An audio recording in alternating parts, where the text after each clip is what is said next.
I've been fascinated by how classic games are staging a triumphant comeback. As someone who grew up blasting through Super Mario Bros. And chasing high scores in Pac-Man, I now see us, those of us with disposable income, snapping up plug-and-play mini-consoles and hunting down authentic cartridges. We're benefiting from modern emulation and storefronts like GOG, Steam, and console retro libraries to relive those experiences on new hardware, while cloud services and smartphone ports drop nostalgia in our pockets. I love watching indie gems like Celeste and Shovel Knight channel 8-bit charm with modern polish, and I find community events, speedruns, streams, preservation foundations keep this culture alive and evolving. The unfiltered difficulty of these titles offers me a refreshing break. In this video, we are going to share 12 hidden modern arcade gems that must be in your gaming library.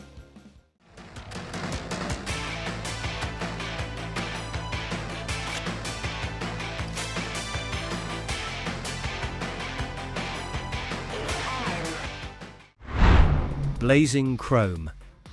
Its unapologetic, adrenaline-fueled run-and-gun action feels like an unofficial Contra game, with even more explosions and robot carnage.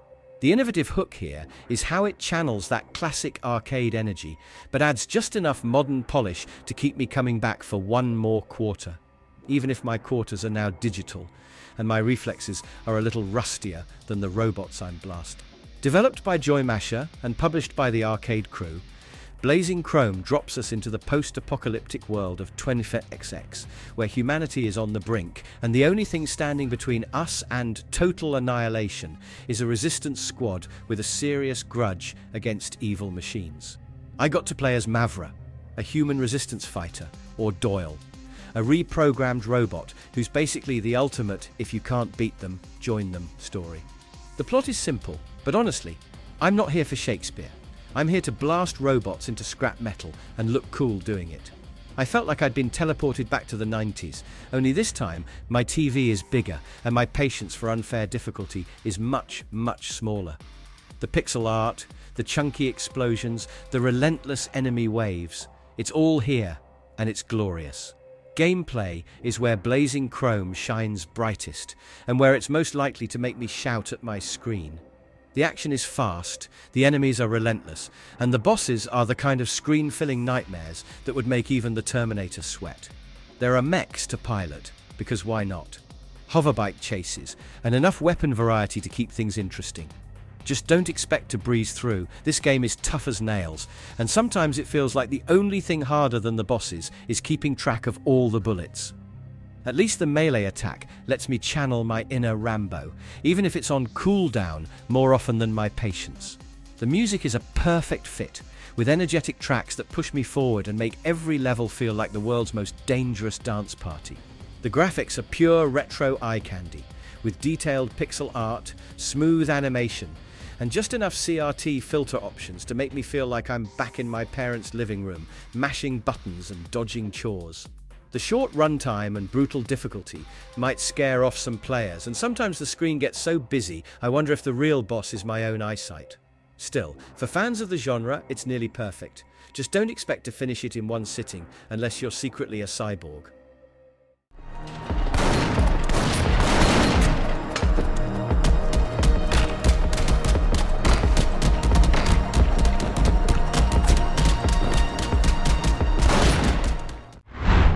Mother Russia Bleeds.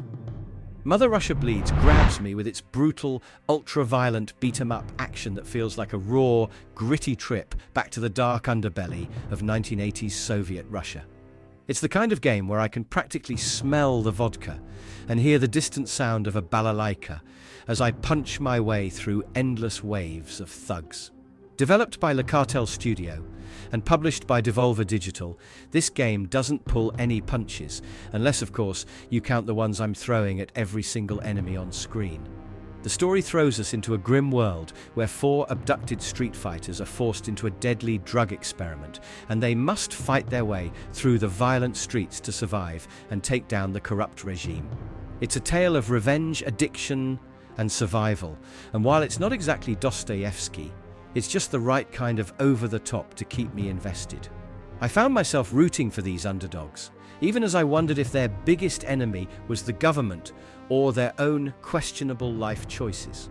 The gameplay is fast, brutal, and unforgiving, with a combo system, weapon pickups, and cooperative multiplayer that keeps me and my friends coming back for more. Nothing beats the feeling of smashing through a mob with a pipe, unless it's reviving a teammate with a syringe full of mysterious chemicals. Just another day in Russia, right? The soundtrack is a dark synthwave score that perfectly complements the grim setting and intense action, making every fight feel like the final boss battle at a Soviet rave. The pixel art is detailed and gritty, with blood splatters and animations that emphasize the game's violent nature. Sometimes I think the only thing more red than the Soviet flag is the floor after a particularly tough fight.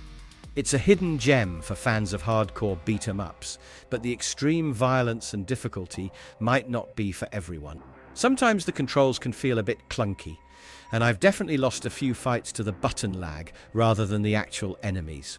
It's not for the faint of heart, but if you love challenging beat-em-ups with a dark story, this one's a must-play. Plus, it's the only game where I felt like I needed a mop for my keyboard.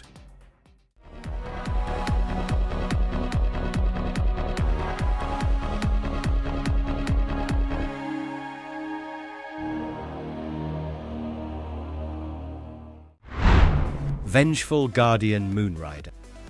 This game has let me live out my cyber ninja dreams. Finally, a game where I can look cool in a helmet and don't have to explain my fashion choices to anyone.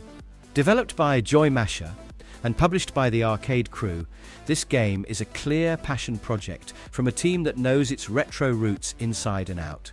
The story is classic sci-fi rebellion. I play as Moonrider, a super soldier built to enforce a totalitarian regime who promptly decides he'd rather slice up his creators than follow orders. Cue a side-scrolling rampage through a world that looks like it was designed by someone who watched Akira and thought, not enough cyborg. Gameplay is fast, fluid, and just the right amount of punishing. Every enemy encounter feels like a mini-puzzle, and the bosses are equal parts intimidating and, I am going to throw my controller, challenging. The platforming is tight, and the special weapons I pick up from bosses give me new ways to tackle each stage. Mega Man would be proud, and probably a little jealous of my sword. The music is a synth-heavy blast that perfectly matches the action, making me want to bob my head even as I'm getting smacked by a robotic dog. The backgrounds are detailed, the animations are smooth, and the enemy designs are just the right mix of menacing and, did that robot just try to suplex me? It's a hidden gem for anyone who loves retro action, but I'll admit the difficulty might scare off some newcomers. Sometimes the checkpoints feel a bit stingy, and there are moments where I wish Moonrider had invested in some better armor, because wow, do I die a lot.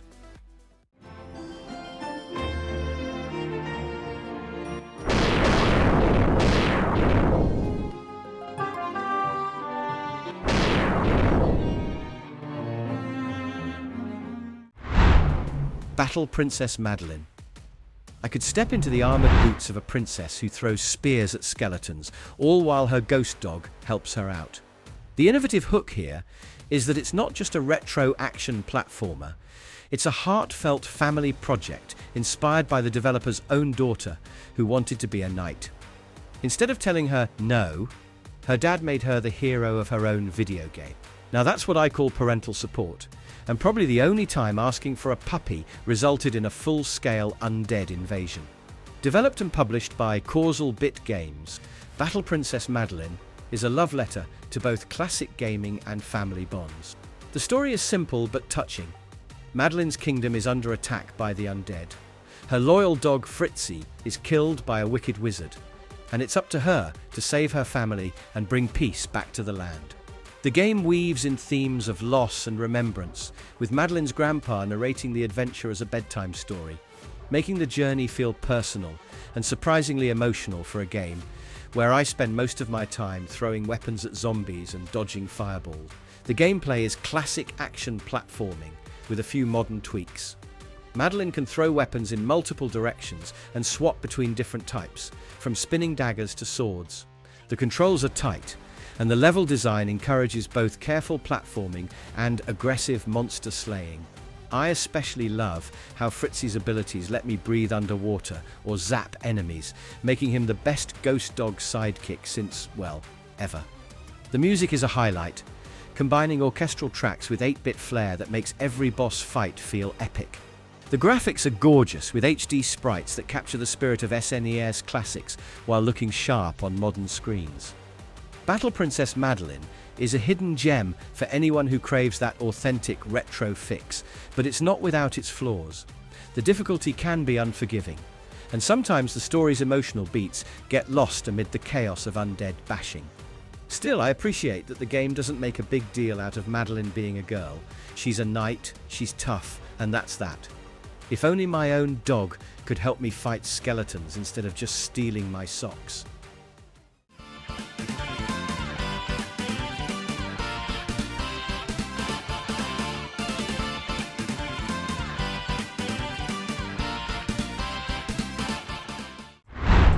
Shadow of the Ninja Reborn.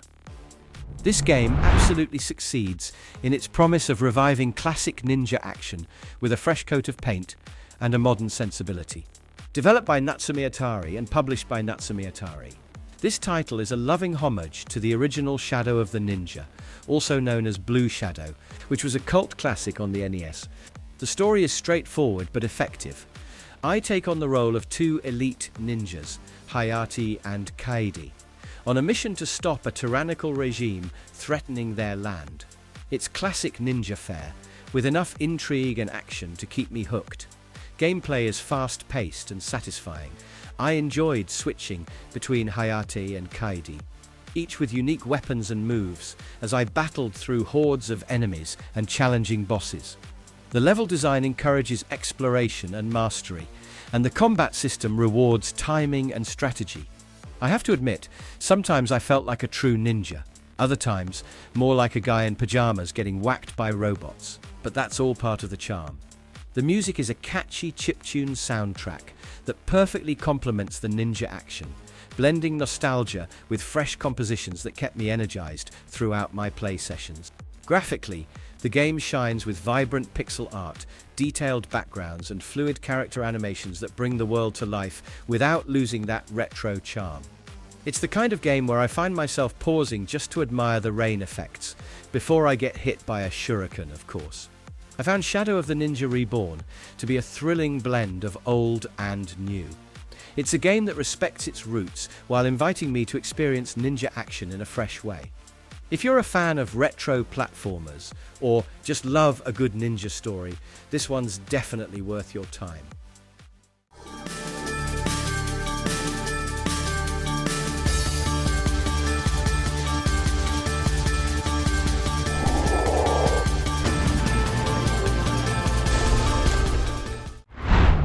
Gunlord X. It feels like a lost Neo Geo classic, except it's not lost. It's right here on my modern console, letting me live out my dream of being the world's most heavily armed explorer with a scarf that's almost as long as my list of continues. This is the kind of game that makes me want to shout for the glory of the 90s every time I blast a screen full of enemies. Developed and published by NG Dev Team, Gunlord X channels the spirit of Turrican and Contra, with sprawling levels, hidden secrets, and bosses that take up half the screen and all of my patience. Gameplay is a glorious mix of platforming, exploration, and pure unfiltered firepower. I get a satisfying arsenal of weapons, from bouncing lasers to screen-clearing bombs, and the ability to roll into a ball and drop mines, because if you can't solve your problems with explosives, you're not trying hard enough. The level design is expansive, encouraging me to backtrack and hunt for hidden upgrades, and the bosses are the kind of multi-phase monstrosities that make me question my life choices. The music is a synth-heavy, adrenaline-pumping soundtrack that keeps me hyped, even as I'm getting vaporized for the 10th time. The graphics are pure pixel art bliss, with vibrant colors, detailed sprites, and backgrounds. If you've ever wanted to feel like a one-man army with a scarf and a grudge, this is your game. Just be ready to die a lot, laugh even more, and maybe finally admit that the real treasure was the continues we lost along the way.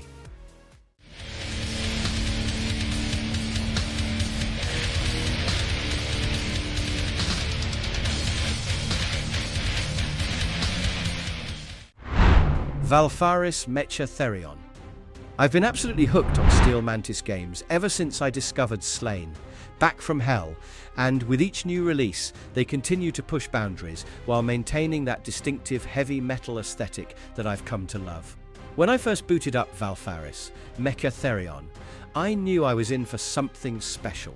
A bold genre shift that takes everything I loved about the original Valfaris and transforms it into a relentless shoot-'em-up experience that had me headbanging from the first minute. Creative director Andrew Gilmore expressing how they enjoy changing up genres because they don't want to keep doing the same stuff over and over. The game clearly draws from classic shoot-'em-up traditions that remind me of legendary titles like Thunder Force 3.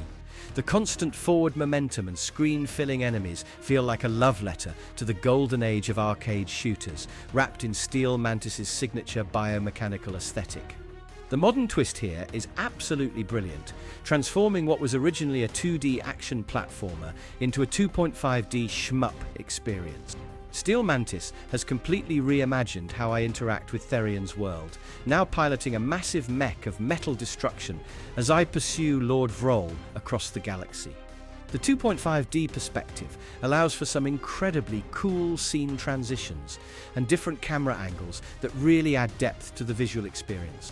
The gameplay mechanics have been completely overhauled for the shmup format, and I'm impressed by how well they translate the core Valfaris experience. I can still equip main weapons, swords and power moves, but now there are mods to customize my mech loadout. The combat system feels more balanced than before. I can't just rely on one weapon since there's a power meter that drains with use, forcing me to mix up my approach between ranged attacks and melee sword strikes. What I miss most is the Resurrection Stone system from the original, which added that risk-reward element that made every decision feel meaningful. The new Blood Metal upgrade system still requires me to decimate foes, but now I can also use Blood of Valfaris, limited items found in hidden areas, to boost my upgrade materials. The soundtrack is absolutely phenomenal, featuring metal tracks that fit perfectly with the game's tone and aesthetic. Every time I collect a new weapon or mod, I'm greeted with head-banging guitar riffs that enhance the feeling of acquiring a new instrument of destruction. The sound design is flawless. All the guns and power weapons have their own unique audio signatures that match their design and function perfectly. The pixel art maintains that striking neon, biomechanical space aesthetic from the original Valfaris, but they've stepped it up even more with the 2.5D transition. Having said that, some of the camera angle changes occasionally make it harder to spot incoming enemies and attacks. The overall visual spectacle more than makes up for these minor issues. This is easily one of my favorite hidden gems in the shmup genre, and I'd recommend it to anyone who loves action-focused gameplay with fantastic art and sound direction. The main drawback is that fans of the original who don't enjoy shoot-'em-ups might find themselves disappointed by the genre change. Additionally, I experienced some frame rate issues on Steam Deck at high settings, though it never seriously impacted my enjoyment. You can play this game on PC, PlayStation, Xbox, and Nintendo Switch. Welcome to the Iron City, where the real action is. This ain't your grandpappy's fighting game. Oh no! It's fresh, new brawling shenanigans for all! Diesel Legacy: The Brazen Age. Diesel Legacy: The Brazen Age immediately hooked me with its promise of chaotic, team-based fighting action. The game's core concept, a 2v2 brawler where 4 players clash across 3 lanes, feels both familiar and refreshingly new. Right from my first match, I could sense that this wasn't just another fighting game. It was a bold attempt to shake up the formula, and it succeeds in drawing me in with its high-energy, strategic gameplay. Developed and published by Modus Games, Diesel Legacy stands out by blending a classic fighting game spirit with modern competitive features. The game's world, New Liberties, is a city forged from a technological boom, where the ambitions of industrialist Hieronymus Fraser drive a narrative of power, sacrifice, and the fight for the city's future. I found myself invested in the fate of these bold champions, each with their own motivations, whether it was redemption, justice, or the pursuit of power. What really struck me was how Diesel Legacy manages to feel retro and modern at the same time. The hand-drawn animation is stunning, with each character boasting around 800 frames of meticulously crafted artwork. The stages are equally detailed, brought to life with dynamic lighting and visual effects that make every fight feel vibrant and alive. It's clear the developers have a deep love for classic arcade fighters, but they've layered in enough polish and flair to make the visuals stand out in today's crowded market. Gameplay is where Diesel Legacy truly shines for me. The 3-lane mechanic adds a unique twist, letting me dodge attacks, flank enemies, and set up devastating combos in ways I haven't experienced in other fighters. Even when I got knocked out, I wasn't sidelined. The Ghost ability let me assist my teammate from beyond the grave, keeping me engaged and adding a tactical edge to every match. This mechanic alone kept me invested, as I never felt like I was just waiting for the next round to start. The music and sound design complement the diesel punk aesthetic, though I found the soundtrack more functional than memorable. Still, it does its job in keeping the energy high during intense moments. The graphics, as I mentioned earlier, are a highlight. Every frame feels lovingly crafted, and the dynamic effects add depth without overwhelming the action. Diesel Legacy feels like a hidden gem, especially for fans of team-based fighters. Its innovative mechanics, robust training and replay systems, and lag-free online play, thanks to real match rollback netcode, make it stand out. If I had to point out a con, it would be that the chaos of 4-player matches can sometimes make it hard to keep track of the action, especially for newcomers. But for me, that's part of the charm. The learning curve is steep, but the rewards are worth it.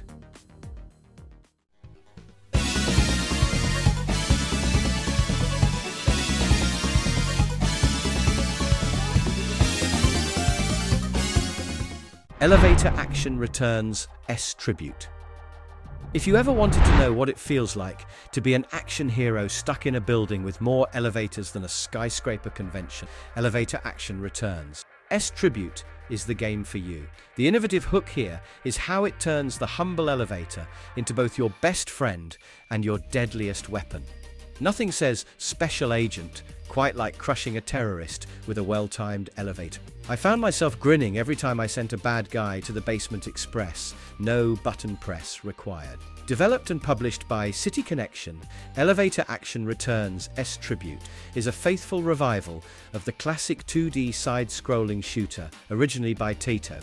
The S Tribute version is based on the home console release from 1990, and it comes packed with modern features like rewind, quick save, and stage select, which is perfect for those of us who need a little help surviving the chaos. I got to choose between 3 Special Forces agents, Cart Bradfield, Edie Burrett, and Jad the Taff, and my mission was to infiltrate terrorist-occupied locations, grab secret data from red doors, and escape before everything exploded. Just another day at the office, right? Gameplay is a blend of shooting, close combat, and environmental mayhem. I loved using elevators to crush enemies or tossing sub-weapons for remote attacks. There are hidden items, destructible objects, and even a score bonus for taking down enemies with my bare hands, because nothing says secret agent like a well-placed punch. The game isn't super difficult on default settings, thanks to a health bar and healing item, but the action can get hectic with all the explosions and enemy fire. What I really appreciated was the modern polish. The S Tribute version lets me adjust difficulty, increase lives, and even keep my favorite weapon between levels. There's a handy rewind function for those "oops, I just got squished by my own elevator" moment, and unlimited credits if I'm feeling less hardcore. The controls are much faster and more responsive than the original, though I still can't run and shoot at the same time. On the upside, that means I can pivot quickly when surrounded, perfect for when enemies come at me from both sides like they're late for a meeting. I had a great time with Elevator Action Returns S Tribute. It's a quirky, action-packed romp that doesn't take itself too seriously, and it's the only game where I've ever yelled, "Take that elevator!" and actually meant it.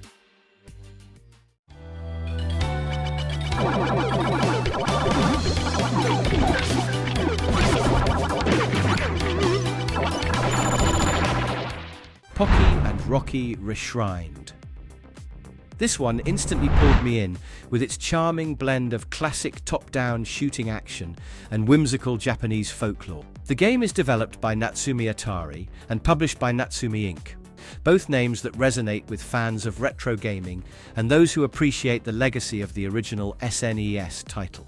As soon as I started playing, I could feel the strong retro roots. This is a game that knows exactly where it came from, and it wears its heritage proudly. The original Pocky and Rocky was a cult favorite, and Reshrined brings back that same spirit, letting me relive the frantic, cooperative shooting gameplay that made the series so beloved.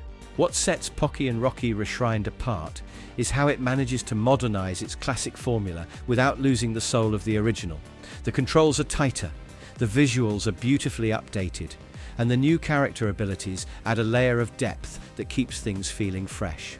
I found myself appreciating the new story mode, which introduces additional playable characters and gives each one unique skills. This modern twist means that even long-time fans like me are discovering new strategies and ways to tackle each stage. The gameplay is as challenging and rewarding as I remember, dodging waves of enemy projectiles, mastering the dash and deflect mechanics, and working together in co-op mode all kept me on my toes. Each level is packed with secrets and hidden paths, encouraging exploration and replayability. The boss fights are a particular highlight, requiring quick reflexes and clever use of each character's abilities. The music in Pocky and Rocky Reshrined is a delightful homage to the original, with remixed tracks that blend traditional Japanese instruments and catchy melody. It adds to the game's atmosphere and keeps the energy high throughout each stage. Visually, the game is a treat.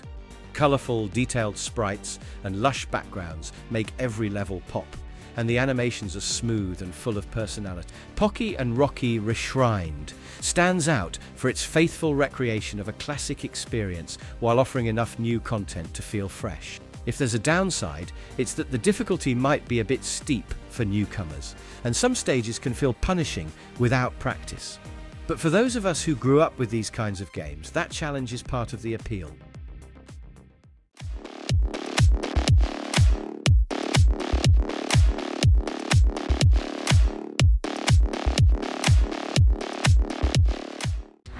Morphin Power Rangers, Rita's Rewind. I am a big Power Rangers fan, and this one pulled me right away with its clever time travel twist and its clear love for the original TV show. The story is a real treat for fans like me. Rita, a robotic version of the classic villain, travels back in time to team up with her younger self, hoping to finally defeat the Power Rangers before they even become a team. This double dose of Rita Repulsa brings together a wild mix of monsters and chaos, and the writing captures the playful, over-the-top spirit of the series. I especially enjoyed the banter between the two Ritas, and the nostalgic nods to characters like Bulk and Skull, though I did notice that the voice acting is used a bit sparingly. The developers have absolutely nailed the retro roots of the franchise. The game feels like a lost 90s arcade brawler, with hand-drawn pixel art and a classic beat-em-up structure. Every level is packed with references to the original show, and I could tell that the team behind the game are true fans. The game even remixes events and episodes from the series, letting me relive key moments in new ways. It's a warm, reverential step back in time, but it doesn't just coast on nostalgia. What keeps Rita's Rewind feeling fresh is how it mixes up the action. While there are plenty of traditional side-scrolling brawler stages, I was surprised by the inclusion of pseudo 3D racing and shooting levels that reminded me of Sega's old Super Scalar arcade game. Piloting the Dinozords and combining them into the Megazord for boss fights added a fun change of pace, and the variety really helps the game stand out from other recent beat-em-ups. The gameplay itself is simple and satisfying, with basic combos, throws, and special moves, but it's the constant change in level style and enemy variety that kept me engaged. The music and sound design fit the Power Rangers vibe perfectly, with energetic tracks that push the action forward. Visually, the sprite work is gorgeous, colourful, and packed with detail, capturing both the campy charm and larger-than-life spectacle of the show. I did notice that the in-game speech can get repetitive, and sometimes the hitboxes feel a little off, but these are small complaints in the bigger picture. There's plenty of replay value, with unlockables like the Green Ranger, high scores, collectibles, and a speedrun mode. The main downside is that the action can get a bit repetitive, especially with the putty enemy, and some of the level gimmicks don't always land. Still, the sheer variety and heart make up for it.